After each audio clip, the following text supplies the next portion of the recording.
Assalamu alaikum warahmatullahi wabarakatuh, and welcome back to another episode of Jumah Nights. As we have been doing so in the past few weeks, we are going to be continuing our series with regards to women in Islamic history, and this is going to be the final episode where we'll be examining the personality of Sayyida Hakima, the daughter of Imam al-Jawad alayhi salam. And then in the second section, in the Jum'ah reflections, we will be looking at, in recent weeks, we have seen that France has thought about passing a law whereby they will be banning the hijab for students who are studying in France. So without further ado, let's get straight into the first topic.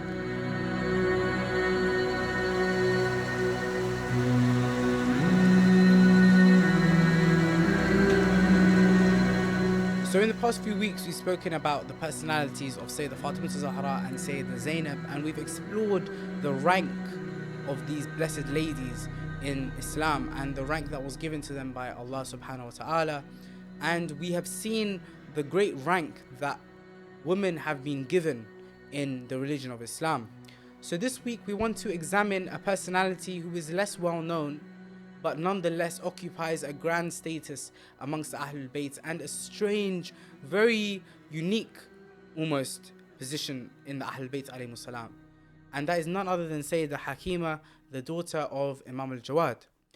So we find in one of the books of Shaykh al-Saduq, which is one that we've been through on multiple occasions in our episodes, Kamaluddin wa Tamam al-Ni'mah.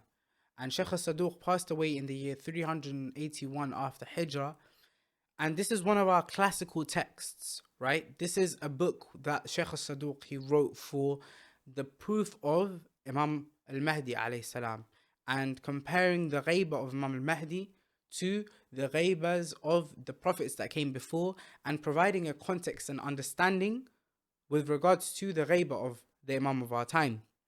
So he narrates a narration where the Imam says on page 392 of the edition that I have of Kamaluddin, he shows that the Imam says to Hakima, with regards to the birth of Imam al-Mahdi, our Imam, the Imam of our time, Sayyida Hakima says, فَقَالَ لِي, the Imam says to her, "O blessed lady." This is the view of Sayyida Hakima in the eyes of the Imam, right? So this is a status, right? The Imam has given her. He said, "O blessed lady, indeed Allah Tabaraka wa Ta'ala, He loved and He wished for you to have a part in this reward and to give you a part in this khair." And that khair was the birth of the Imam of our time, right? So we can see here that she's been given a grand status, and the Imam has said that it is Allah that wishes for you to have a part in the birth of the Imam of our time, Imam Sahibul Zaman. And what we see here is the deep plan of the Imams again, right? The Imam of our time was born in very secretive circumstances, as we've discussed in our very first episodes of Jum'ah Night, right? The Imam wanted for Sayyida Hakima to be a witness and to be the one that tells the story to those who come, right? The ones that come after, the Shi'a that come and they want to know about the birth of the Imam of our time. It would be Sayyida Hakima that would be the one that gives the details with regards to this. And she was chosen for this by the Imam. And the Imam says that Allah wanted for you to be this person, right? So this is a grand status that is given to Sayyida Hakima. And then when we go a few pages back on Kamaluddin, on page 389, we find another very interesting narration with regards to the status of Hakima, the daughter of Imam al-Jawad. We see a narration speaking about what Imam al-Hadi said. It mentions فَقَالَ Abu al-Hasan, right, alayhi salam. And Abu al-Hasan is one of the kunyas, or one of the titles of Imam al-Hadi alayhi salam. And he said, "Call upon my sister Hakima." So when Hakima came in, he says, "Ha hiya," and he's speaking about Narjis, the mother of the Imam of our time. He said to Hakima, with regards to her, he says, "Ya bintu Rasulillah." Look at the status that he gives to Hakima. He calls her, "O daughter of the Messenger of Allah, take her to your house. وَعَلِّمِيهَا الْفَرَائِض وَالسُّنَنِ, and teach her the obligations and the sunan, right? Teach her about the religion. Sayyida Narjis, as we know from the narrations, she's coming from Rome, right? She's coming from a far place. Or if we take other narrations, maybe she's coming from Nubia, right? So she is not well versed with regards to the religion of Islam. Imam al-Hadi, he's chosen Hakima bint Jawad to be the teacher for Sayyida Narjis, right? He says, وعلميها الفرائض والسنن فإنها زوجة أبي محمد وأم القائم. And she is the mother of the Qa'im, and she's going to be the wife of my son, Imam Hassan al-Askari, right? So he gives her this status again, right? He's given Sayyida Hakima the responsibility and the duty of teaching Sayyida Narjis with regards to the religion, right? And this is something that shows us the importance of female scholarship.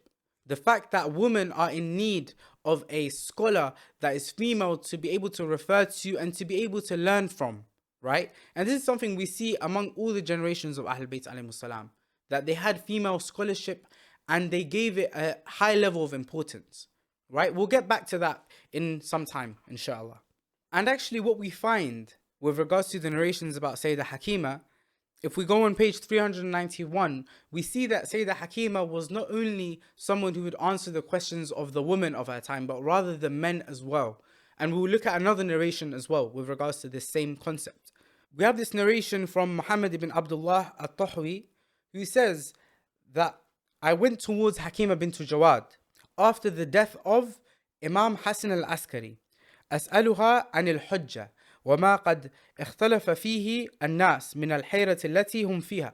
So he says, I went to Hakima bint Jawad to clarify for me about the Hujjah, right? About the proof of Allah upon earth after the people had fallen into confusion, right? After the death of Imam al-Askari alayhi salam, we see that the Shia have fallen into complete confusion for some reason, right? They've had 11 Imams, they've been in front of their eyes, and despite the Imams getting them ready for the ghaiba, there are some people that still they don't understand this understanding of ghaiba, right? So what does this man do, right? You can think about this. There's men from the Ahlulbayt alayhimus salam, right? But who does he go to? He goes to Hakima bint Jawad, right? He goes to her to ask her about this matter and for it to be clarified for him. So what does he say? He says, I've come to her to ask about that which the people have differed about. فقالت لي, she said to me, اجلس فجلست. She said, sit down, so I sat down. ثم قالت يا محمد إن الله تبارك وتعالى لا يخلي الأرض من حجة ناطقة أو صامتة. She says, O Muhammad, indeed Allah would never leave the earth without a hujjah, without a proof that speaks or that which is silent, right? And she carries on. ولم يجعلها في أخوين بعد الحسن والحسين. So she says that the imama is never between two brothers after Imam al-Hassan and Imam al-Hussein, to show the greatness of Imam al-Hassan and Imam al-Hussein, and so that there can be none from the people on earth that are be able to be compared to al-Hassan and al-Hussein. Two brothers are be able to be compared in that way. So Allah made them the only two brothers between which the imama would transfer, right? So Sayyida Hakima, look what she's doing. Look at the deep knowledge that she has. She's laying down principles for him, right? She's saying, okay, cool. Yeah, you know there's 12 imams. You know that imama doesn't go from brother to brother, right? In the case of, for example, Ja'far al-Kadhab, who is claiming the imama at this time, and he's the brother of Imam al-Askari, right? So she's saying, you know that Imam al-Askari's brother can't be the imam, right? That's a principle. And you know there's 12 imams, right? So she's laying down principles for him. This is knowledge, right? That she is dropping on this person that's come to ask her. And then she drops another principle. She says that Allah chose for the children of Imam al-Hussein to be the imams over the sons of Imam al-Hassan, the same way that Allah chose the children of Harun to be a hujjah over the children of Musa, despite the fact that Musa was a hujjah upon Harun. So you see, she's giving principles again. She's saying Imam al-Hassan was greater than Imam al-Hussein in that sense, right? And he was a hujjah upon Imam al-Hussein, because Imam al-Hassan was the imam and Imam al-Hussein was the ma'mum, right? He was following Imam al-Hassan and in his imama, right? And we see the same concept again from the previous anbiya, right? So she's setting principles, And then she says, وَلَا بُدَّ لِلْأُمَّةِ مِنْ حَيْرَةٍ يَرْتَابُ فِيهَا الْمُبْطِلُونَ وَيَخْلُصُ فِيهَا الْمُحِقُّونَ. She says, and there is bound to be a bit of confusion. And this is from the plan of Allah for there to be a little bit of confusion. Why? To differentiate. So that those who are upon confusion and misguidance anyway, they come off the track and they become clearly misguided. So they are known to be those who are misguided. And those who are able to find the truth and are sincere are differentiated from those who are upon misguidance. Like those who follow Ja'far al-Kadhab, for example. And Ja'far al-Kadhab himself. She says, كَيْ لَا يَكُونَ لِلْخَلْقِ عَلَى اللَّهِ حُجَّةٌ. She says, so that the creation do not have a proof upon Allah. She says, this confusion had to occur so that the creation do not have a proof upon Allah on the Day of Judgment. And she says the confusion was bound to occur after the death of Imam al-Askari alayhi salam. So this companion, he says, فَقُلْتُ يَا مَوْلَاتِي هَلْ كَانَ لِلْحَسَنِ عَلَيْهِ السَّلَامُ وَلَدٌ. He says, so was there a son of Imam al-Askari alayhi salam? The narration says, فَتَبَسَّمَتْ. So she smiled and then she said, if there was not to be a progeny from Imam al-Hasan al-Askari alayhi salam, and I've mentioned to you that there is no imams between two brothers after Imam al-Hasan and Imam al-Hussein, then how can that be? Like, you know, she's saying to him, again, she's laid down principles so that his doubts are completely clarified and he can go and explain this to the people as well. She said to him, look, there's 12 imams. Imams can't be between two brothers after Imam al-Hasan and Imam al-Hussein. I've already explained that to you. And there has to be 12 imams, right? So you've had 11 imams. So how can it be that Imam al-Hasan al-Askari doesn't have a progeny, doesn't have a child? So the companion, he understood. He says, فَقُلْتُ يَا سَيِّدَتِي حَدِّثِينِي بِوِلَادَةِ مَوْلَاي وَغَيْبَتِهِ. He says, oh my Sayyida, oh my lady, tell me then and teach me about the birth of my master and his occultation. He understood straight away.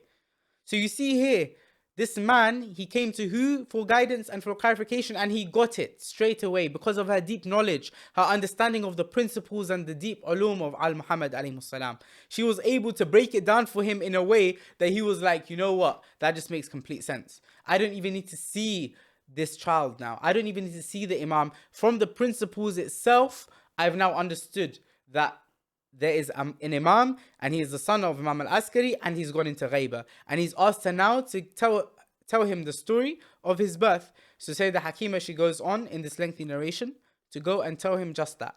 As was her role and her duty. As we mentioned previously in the narration where the imam says that Allah chose her to be part of this noble mission with regards to the birth of Imam Sahibul Zaman alayhi salam. So that's one example that we've spoken of now of a male, a companion, a Shi'i coming towards Sayyida Hakima for clarification, for guidance and understanding about what's going on. We have another example also in Kamaluddin wa Tamam wa Ni'mah on page 459 of the edition that I have. We have a narration from Ahmad ibn Ibrahim, who was a well-known companion of the last two imams prior. So we see here, he says, دخلت على حكيمة بنت محمد ابن علي الرضا أخت أبي الحسن صاحب الأسكر عليه السلام. So he says, I came to Hakima bin Jawad, the sister of Imam al-Hadi. Yeah, Abi al-Hasan Sahib al-Askar is speaking about Imam al-Hadi. And he mentions the year that he came, and he says, فَكَلَّمْتُهَا مِنْ وَرَاءِ Hijab. So I spoke to her from behind a veil. You see, this is how we see that the Ahlulbayt and the women of Ahlulbayt, they maintained this level of hijab, right? He spoke to her from behind a veil. And he says, وَسَأَلْتُهَا عَنْ دِينِهَا فَسَمَّتْ لِي مَنْ تَأْتَمَّ بِهِمْ. So he asked her about her religion, and she mentioned to him those who she considers to be imams. ثم قالت والحجة ابن الحسن ابن علي فسمته. She said after that, after she mentioned all 11 imams, she said Al-Hujjat ibn al-Hasan, and she mentioned his name, right? In these narrations, they don't mention the name of Imam al-Hujjah for specific reasons and the context of the time, but she mentioned his name to the companion who asked. And then the companion was confused. He was like, a 12th imam? He hasn't heard of him, right? So he says, is this matter something that you've seen, or is this something that, you know, you've received as a report, right? And she mentions khabaran an Abi Muhammadin alayhi salam. She says that this is something that Imam al-Askari has mentioned, and he's written about it to his mother. And the companion, he's confused. He's like, okay, cool. There's a 12th Imam. فَقُلْتُ لَهَا. He mentions to her, فَأَيْنَ الْوَلَدْ. Where's the son then? Where is this 12th Imam that you're speaking about? And she mentioned masturun. She said that he's hidden, right? فَقُلْتُ. The man asks, he says, okay, cool, he's hidden. So what now then? إِلَى مَنْ تَفْزَأُ الشِّيَةِ. Who should the Shia refer to now? Who should they go to for religious guidance? Who should they go to for the understanding of the fiqh of Al Muhammad, for the aqaid of Al Muhammad, for the tafsir of the Quran? Who should they refer to? Look what Sayyida Hakima says. She mentions إِلَى الْجَدَّةَ Abi Muhammad alayhi salam. She says to the grandmother, the mother of Imam al-Askari alayhi salam. And who is this lady? This is Sayyida Sulail. This is a lady from Nubia, right? She was the wife of Imam al-Hadi alayhi salam and the mother of Imam al-Askari, right? So she was the one who Sayyida Hakima said is now the face of Imam again. She is the one who all of the people now have to go to with their questions and their understanding and clarification of the religion. The companion is confused. He says, so are you asking me now to follow in all of the matters of my religion a woman? What does Sayyida Hakima respond? This is what we went through with regards to Sayyida Zainab. اقتداء بالحسين بن علي فإن الحسين بن علي أوصى إلى أخته زينب بنت علي. You see, she says, following in the footsteps of Hussein ibn Ali, who put Sayyida Zainab as the face of Imama, while Imam Sajjad had to be kept hidden. So the same way, Imam Sahib al-Zaman is hidden, he's mastur, and the face and the scholar and the sole marja' for the Shia is who? Is the mother of Imam al-Askari, Sayyida Sulail. Right? So this is the status of women in Islam. Sometimes, you know, when we look at Sayyida Fatima and Sayyida Zainab, we feel like, you know, these are the women of Ahlulbayt. They have the blood of Amir Mu'mineen. They have the blood of Sayyida Fatima. They have the blood of Rasulullah sallallahu alayhi wa sallam. So, you know, they must be great and they're different and, you know. But when we look at Sayyida Sulail, Sayyida Sulail is a lady from Nubia. She doesn't have the blood of Rasulullah. Of course, we know that the mothers of the Imams are the most pure and the most pious women, right? They are at the highest level of piety and purity in order to be able to carry the Imams, right? We know that we say in Ziyarat Warith every week, we say, أشهد أنك كنت نورا في الأسلاب الشامخة والأرحام المطهرة. We say that we bear witness that you are from the purest of wombs and the purest of loins, right? So these ladies, they are the highest level of purity, yeah, of tuhr that you can find. Sayyida Sulail is one of these ladies. She's come from Nubia. She is not a lady from Banu Hashim, right? But she was chosen by the Imam to be the face of Imama, hiding the Imama of Imam Sahib al-Zaman. And if we look at the statement of Alama Majlisi with regards to Sayyida Hakima, it gives us the same idea in volume 99 of Bihar al-Anwar on page 69 or 79 rather. He mentions with regards to Sayyida Hakima, the daughter of Imam al-Jawad, he mentions that she was someone that was very special for the Imams. She was makhsusa, she was unique for the Imams. And she was the one that would hold their secrets, right? This is a secret, yeah? The birth of Imam al-Mahdi and all of the events leading up to it were the secrets of the Imams. And they confided in Sayyida Hakima with regards to them. وَكَانَتْ أُمَّ الْقَائِمْ عِنْدَهَا. And the fact that the mother of Imam Mahdi was with her and she learnt from her. وَكَانَتْ حَاضِرَةً عِنْدَ وِلَادَتِهِ. And she was there when Imam al-Mahdi was born, right? وَكَانَتْ تَرَاهُ هِينًا بَعْدَ هِين في حياة أبي محمد العسكري عليه السلام. And she used to see him, she used to see Imam Mahdi عليه السلام in the times where Imam al-Askari was still alive. وَكَانَتْ مِنَ السُّفَرَاء وَالْأَبْوَابِ بَعْدَ وَفَاتِهِ. And she was from the Sufara, from the deputies of Imam al-Mahdi, and from the gateways, from the Babs of Imam al-Mahdi after the death of Imam al-Askari. This is the status of Sayyida Hakima and Sayyida Sulayl, right? They were the sole Maraji of the Shia. You have to think, yeah? The Imam has gone into Ghaiba. The first people that are given the authority and the Marji'iyah of the Shia are two ladies, Sayyida Sulayl and Sayyida Hakima, right? And today, in fact, recently I came across a tweet where there was a sister who mentioned that we should have more female scholarship and more female speakers in the Shia world, right? And we had many people responding to her saying that, no, in Shi'ism we don't agree with women becoming scholars, and we disagree with this, and it goes against the hijab. And which religion are you speaking of? Which Shi'ism are you speaking of? That same Shi'ism where Sayyida Sulayl and Sayyida Hakima were the abwab and the sufara of the Imam of our time, straight after his ghaiba. Is that the Shi'ism you're talking about? Which Shi'ism are you talking about? When we look at all of the women of Ahlulbayt alayhimus salam, yeah, we look at Sayyida Fatima, we look at Sayyida Zainab, we look at the daughters of Amir al-Mu'mineen. Many of them used to teach hadith and used to teach religion to big companions, right? We look at the daughter of Imam al-Hussein, Fatima al-Alila, who he left behind in Medina. She also had a level of scholarship and she used to teach the teachings of Ahlulbayt alayhimus salam.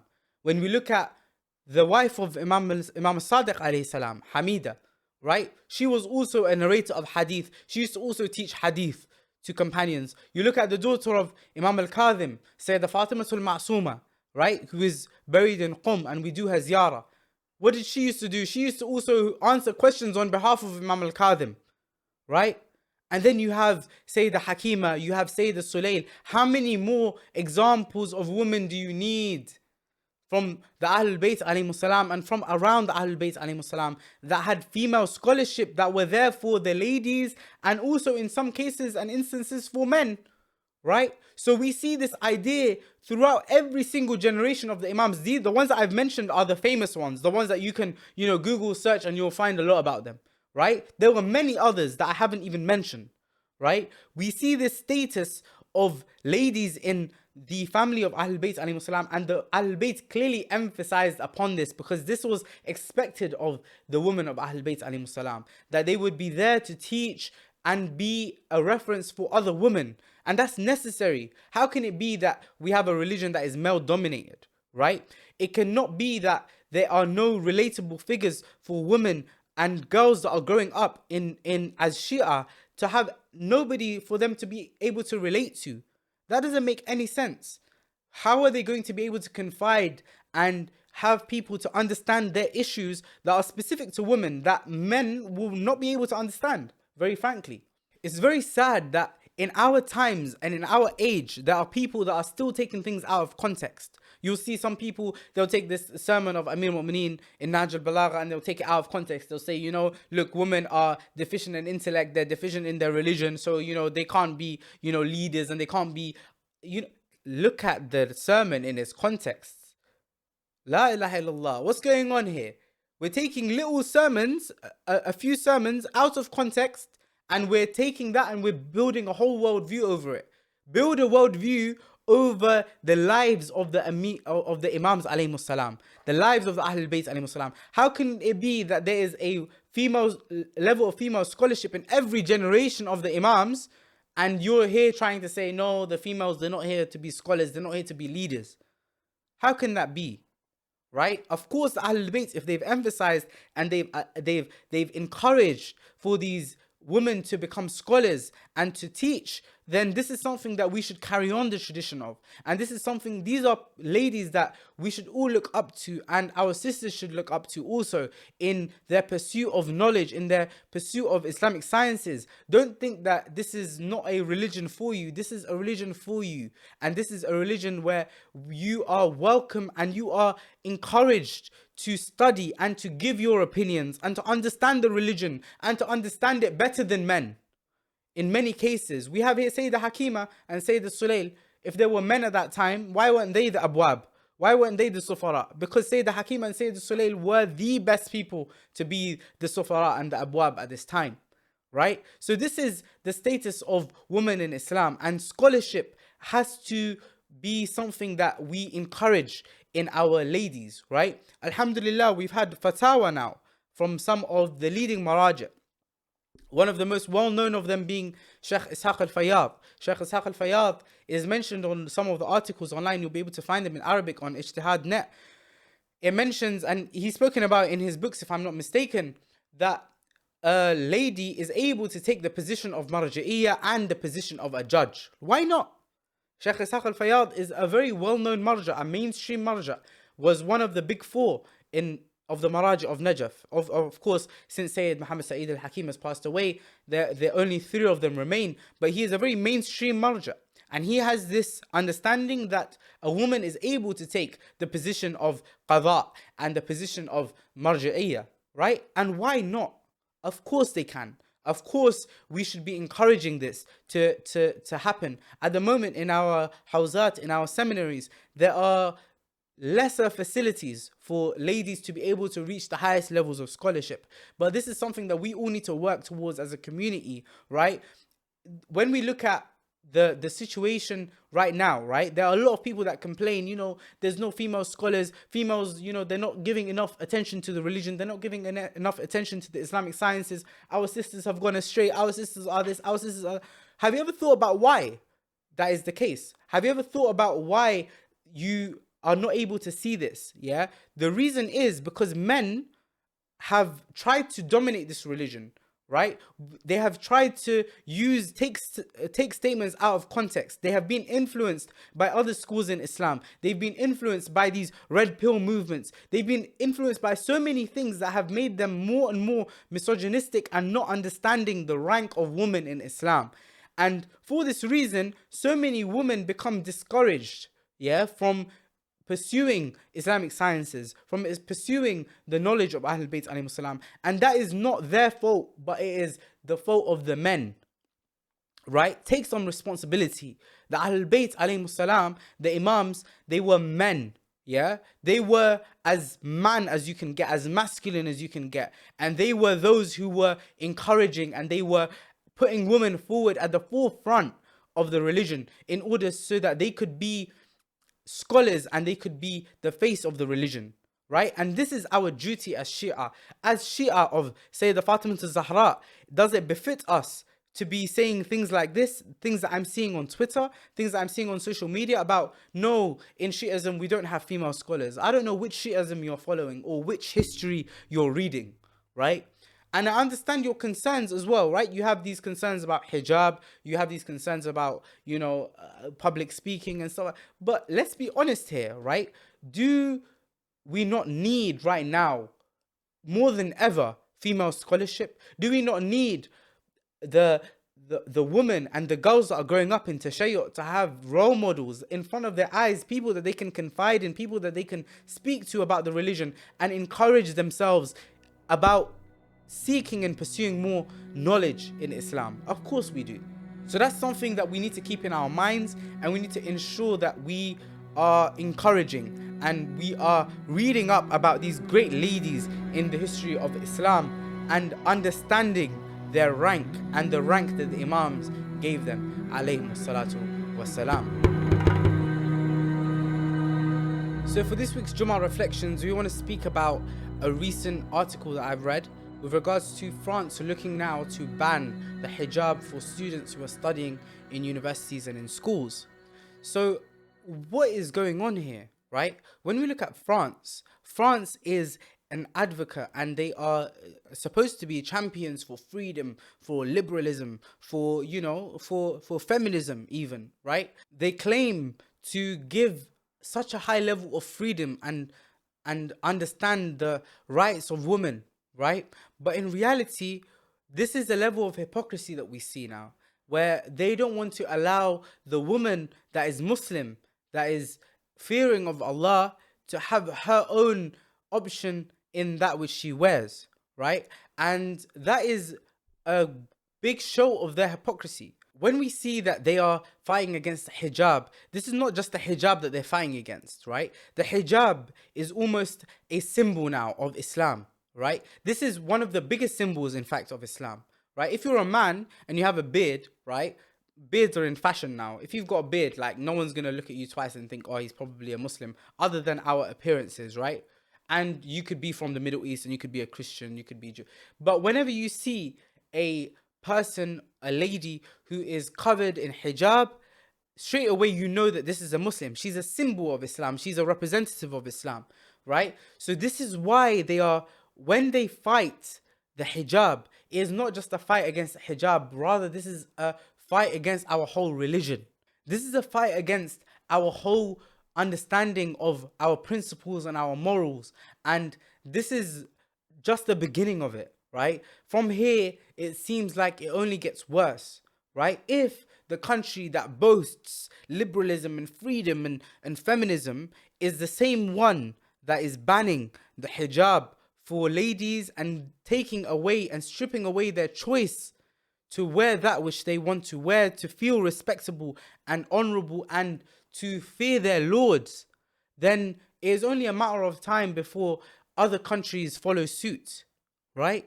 So this is something that we need to make sure that we are aware of, right? This movement against the hijab is not a small movement, right? And we need to also ensure that we are not only spreading awareness with regards to these movements against Islam, but also empowering ourselves in the positions that we hold in society as Muslims, right? We need to make sure that we are holding higher positions in society so that this level of oppression cannot occur against us, right? There is a level which we know that we will never be able to surpass. Allah says in the Quran, Bismillahir Rahmanir Rahim, وَلَن تَرْضَى عَنْكَ الْيَهُودُ وَلَا النَّصَارَى حَتَّى تَتَّبِعَ مِلَّتَهُم. This is a layer where we see that there is a level where they will never be pleased with us except if we completely leave our morals and our principles altogether. And of course, that is non-negotiable. We are never ever going to be able to leave our principles and our morals in this fight that they have against Islam and our principles.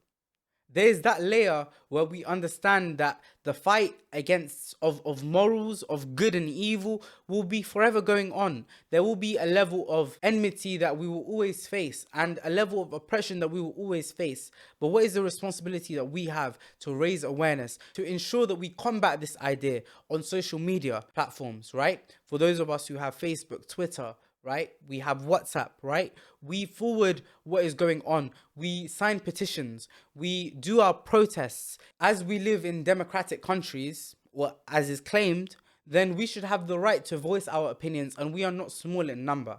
So let's make sure that we are voicing our opinions with regards to this. This is a very important message, that we need to ensure that the hijab is not looked at in a negative light. Look at the beauty of hijab. Show people the beauty of hijab, right? And the identity of the ladies who wear hijab, right? If these ladies, as we have mentioned, are given the respect in our communities that they should be given, right? Of being given positions of leadership, of scholarship, right? And we are able to give them the positions ourselves, it is only then that they will be able to enable themselves to gain higher positions in wider society as well, and we'll be able to influence these decisions, right? And fight against these decisions, against the hijab and this fight against Islam as a whole.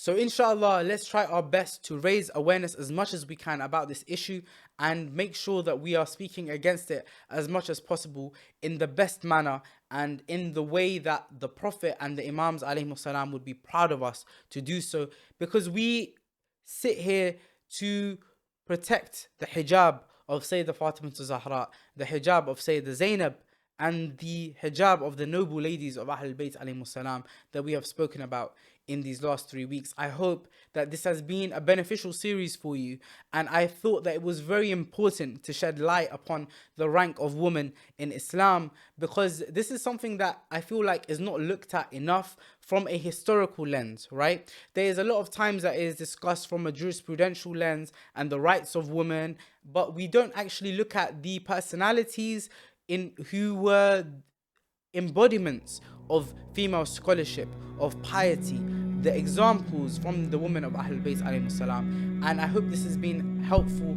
in giving you a bit more insight into the historical lens.